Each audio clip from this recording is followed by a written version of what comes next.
Scientists identify antibodies that can neutralize Omicron variant. Here's a summary of the article. A team of scientists have identified antibodies they say can neutralize Omicron and other COVID-19 variants.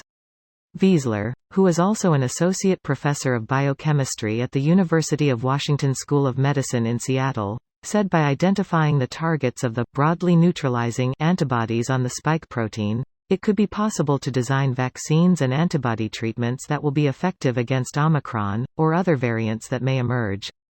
An unusual variant. The Omicron variant is considered to be unusual because of a large number of mutations to two key areas of the virus spike protein. According to Wiesler, the main question he and his colleagues were seeking to answer was how the constellation of mutations in the spike protein of the Omicron variant affected its ability to bind to cells and to evade the immune system's antibody responses. The researchers found that the Omicron variant could bind 2.4 times better than the spike protein from the virus strain detected at the beginning of the pandemic.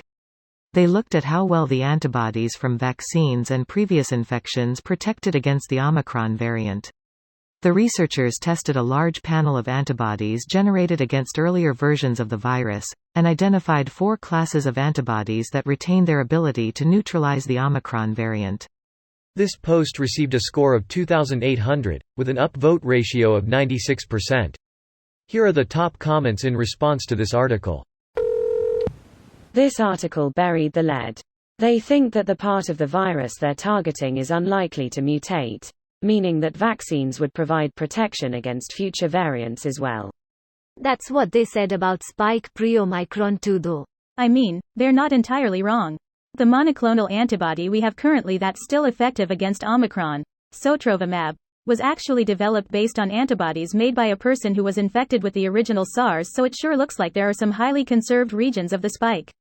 I wonder if this person knows they're the savior of humankind. Probably. It was some guy called Leper Dave. They were working in a popular market and pulling night shifts with some science place when they lived in Wuhan, so no doubt someone mentioned it to them. Citation needed? Though if that is real, and his name is actually Leper, that is actually amazingly hilarious. The way it was phrased and in quotes makes me think that's a name that has been given to him because his actual identity is unknown. Makes sense, I did consider that, but yeah. Probably aren't that many people called Dave in Wuhan, China.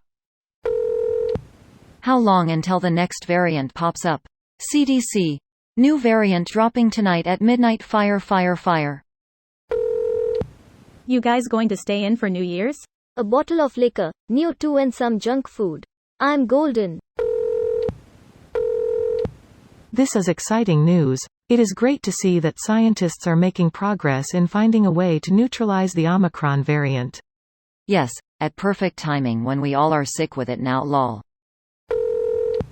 Oh good. It was only about 10 minutes since the last sign of the apocalypse. I was wondering when the next one was coming. Omicron is a little bitch. Here comes Politicron. Let me guess, booster number 4. In general, viruses will exchange transmissibility for virulence.